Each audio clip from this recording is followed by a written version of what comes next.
Hi guys, today let us look into the different types of soldering operations. Well, these types are mainly classified on the basis of heat application. Let us study few of them. First, the soldering iron method. Well, this is the most common and widely used method of soldering. This consists of a soldering iron with a copper coated tip. The soldering iron is heated electrically or by a gas flame. In working, the surface of the workpieces to be joined are first cleaned thoroughly to remove the contaminants. Then a flux is applied at the joint. This flux may be zinc chloride, hydrochloric acid or alcohol resin. The soldering iron is then heated to a suitable temperature and the solder is melted at the tip of the iron. This tip is then brought at the joint and the molten solder is deposited. The solder flows into the joint by capillary action. After this, the solder cools down and solidifies, forming a joint. The joint is then cleaned to remove flux residues in order to prevent corrosion. Next, torch soldering. Well, this type of soldering utilizes the heat of a flame which is obtained from a oxy-fuel gas torch. In the torch, a fuel like acetylene is mixed with oxygen in suitable proportions and is burnt at the tip of the torch. The flame generated due to the combustion at the torch tip is then directed at the workpieces where the flux is already applied on their surface. The workpieces are then heated to a suitable temperature and then solder is fed into the joint. The solder then melts due to the heat and flows into the gap between the two workpieces. It then cools and solidifies, forming the joint. Next, wave soldering. In this method, it uses a tank which is filled with molten solder.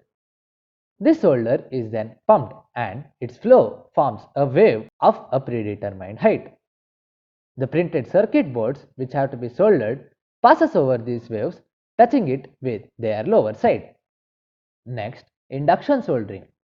Well, induction soldering utilizes alternating electromagnetic fields of high frequency for heating the workpieces. Here, the workpiece along with the applied flux is first subjected to high frequency alternating currents. The workpiece gets heated due to the changing magnetic field and the eddy currents set up in them. The solder is then brought near the gap of the workpieces and is melted. It then flows into the gap, cools, solidifies and then forms the joint. The resistance soldering method. Here, the heat required is produced due to the electrical resistance offered by the joint members to the flow of current through them. Here, electric current is made to pass through the workpieces. The workpieces, being bad conductors of electricity, offer resistance to its flow. Hence, a heat energy is produced leading to the heating of the workpiece. The solder is then brought near the gap, melted, then cooled and solidifies to form a joint. Next, ultrasonic method. Well, here the ultrasound waves are used to produce heat which is required for the soldering action. The workpiece is here subjected to high frequency ultrasonic waves. This leads to the heating of the workpiece and the flux applied on it. Hence, when the solder is brought near the workpiece, it melts and flows into the gap. It then cools and solidifies and finally forms the joint. Thank you. Wow, that's impressive! You have completed a magic today. For more videos, subscribe. Join our Facebook group and Instagram page for group discussion and live magaz videos for exam preparation in an hour.